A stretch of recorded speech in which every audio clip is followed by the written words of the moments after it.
انا زي ما قلت لحضرتك، انا ممكن اروح في سكه ان انا افضل اهاجم على كابتن مصطفى يونس واغلط فيه واسب ومش عارف ايه وبتاع، وانت كجمهور اهلي هتسقف لي وهتديني تعليق وايوه صح، ده مش عارف على طول بينتقد كابتن الخطيب، ده مش عارف ايه، ده انسان راح قناه الزمالك زي ما قلنا، ومش عارف ايه. تمام. فبس نتمنى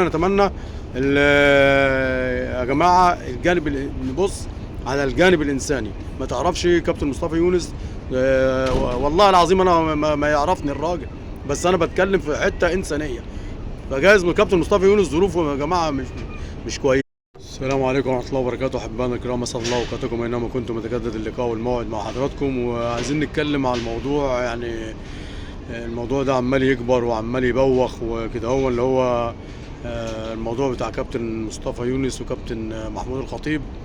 طبعا انت لو جيت تقرب من كابتن محمود الخطيب او من او النادي الاهلي او كابتن محمود الخطيب بالاخص، طبعا ايه الاهلاويه هيقول لك ممنوع اللمس او الاقتراب او التصوير من كابتن محمود الخطيب. وطبعا كلنا بنقدر كابتن محمود الخطيب، بس انا عاوز يعني اكلم الاهلاويه في حته انسانيه شويه. من ناحيه انا مش زي ما بنقول في كل فيديو، احنا ايه كلامنا بيبقى في الله وكده. هو يعني ايه في الله؟ ما نعرفش يعني الاشخاص اللي احنا بنتكلم عليها دي، يعني ما يعرفونا، ناس ما تعرفناش يعني، بس هم برضو نجوم مجتمع وحالات. احنا ايه بنحاول ان احنا يعني نقرب وجهات نظر، يمكن لعبد الله الفقير حد يسمعه او حاجه يؤمن بفكرته او كده. هو فعاوز اتكلم على بلف وادور على ايه؟ بلف وادور على كابتن مصطفى يونس. انا عارف طبعا اي بوست بينزل او اي فيديو من كابتن مصطفى يونس، فطبعا الناس ايه ما بتتقبلش كلامه على كابتن وانتقاده لكابتن محمود الخطيب. هو بيقول لك احنا الاثنين كنا يعني حاجتين في حاجه واحده، جسدين في روح واحده، ما بنسيبش بعض. احنا النادي الاهلي انا والخطيب شيء يعني جميل جدا كنا، يعني هو بيتكلم كده. فانا عايز اقول للناس وجهه نظري، يعني طبعا مش هتعجب كتير من الناس وكده، هو ان عايزك يعني تلتمس. طبعا كابتن محمود الخطيب فوق راسنا، ما فيش مشاكل، وقيمه كبيره وراجل سوبر ستار الكره المصريه وايقونه الكره المصريه، لا غبار على الكلام دوت. بس الواحد عاوز يتكلم على الحته بتاعت كابتن مصطفى يونس، خدها من زاويه تانية. هل هو يعني انت واحد تاريخ زي كابتن مصطفى يونس وقيمه، يعني انا ما اعرفوش ولا يعرفني الراجل، لا اعرفه سوري، يعني هو الراجل ما يعرفنيش، بس انا بتكلم على الحته الانسانيه. يعني واحد تاريخ زي مصطفى يونس، هل هو ما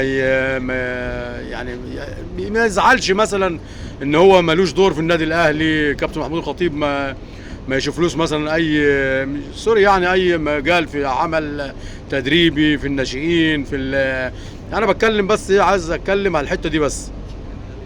يعني اتمنى يكون الفكره اللي انا بحكي فيها او كده وصلت لحضراتكم. يعني كابتن محمود الخطيب، طبعا كل الناس هتيجي تتكلم على مصطفى يونس ويبقى قدامه كابتن محمود الخطيب، طبعا كل الناس هتبقى طبعا مع كابتن محمود الخطيب. فكلامي انا عارف انه مش هيعجب ناس كتير وكده، هو فبنتكلم يا جماعه من الجانب الانساني.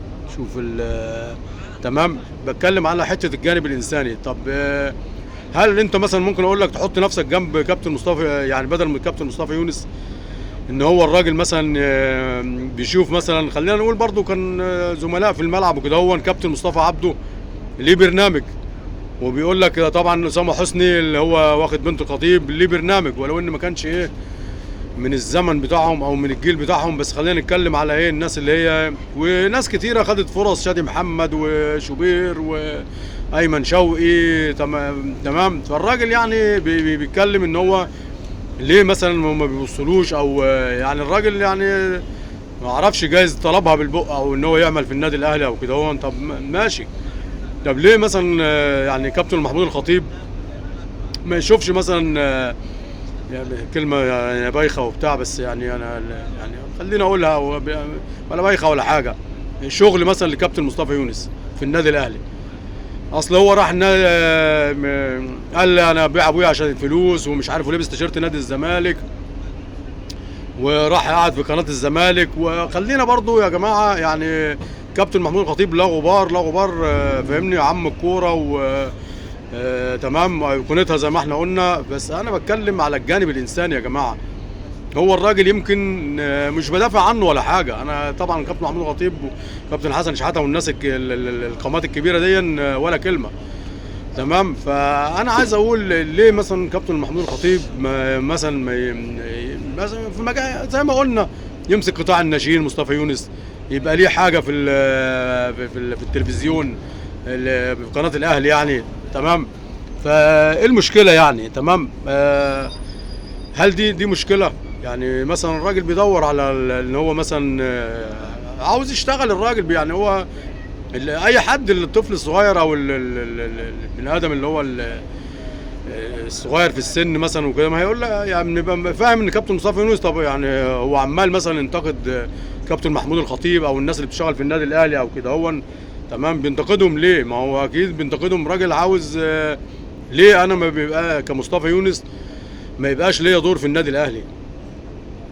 تمام. فانا شايف يا جماعه ان يعني كابتن محمود الخطيب قيمه كبيره وراجل يعني من النادر ان هو يرد على حد، وبسم الله ما شاء الله عليه الادب والاحترام، وربنا يزيده من يعني من فضله تربيه ولا كلمه، فاهمني. فكابتن محمود الخطيب يعني عاوز ان انا ممكن اطلع واقول كابتن ده مصطفى يونس فيه وفيه، وبص شوف بيقول ايه على كابتن الخطيب. ممكن اجي لك في السكه دي وكده هو يعني. تمام.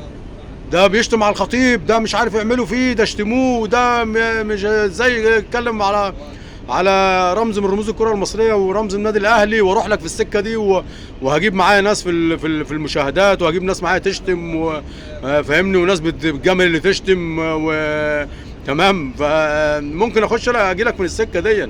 بس الواحد يعني ساعات بيحط نفسه يعني بيتقي الله في الكلام. بيتقي الله ازاي؟ تمام. ان خليني بس انا بحط نفسي مثلا انا زي ما قلت لحضرتك انا ممكن اروح في سكه ان انا افضل اهاجم على كابتن مصطفى يونس واغلط فيه واسب ومش عارف ايه وبتاع، وانت كجمهور اهلي هتسقف لي وهتديني تعليق وايوه صح ده مش عارف على طول بينتقد كابتن الخطيب، ده مش عارف ايه، ده انسان راح قناه الزمالك زي ما قلنا ومش عارف ايه. تمام. فبس نتمنى يا جماعه الجانب نبص على الجانب الانساني. ما تعرفش كابتن مصطفى يونس والله العظيم انا ما يعرفني الراجل، بس انا بتكلم في حته انسانيه. فجايز كابتن مصطفى يونس ظروفه يا جماعه مش كويسه.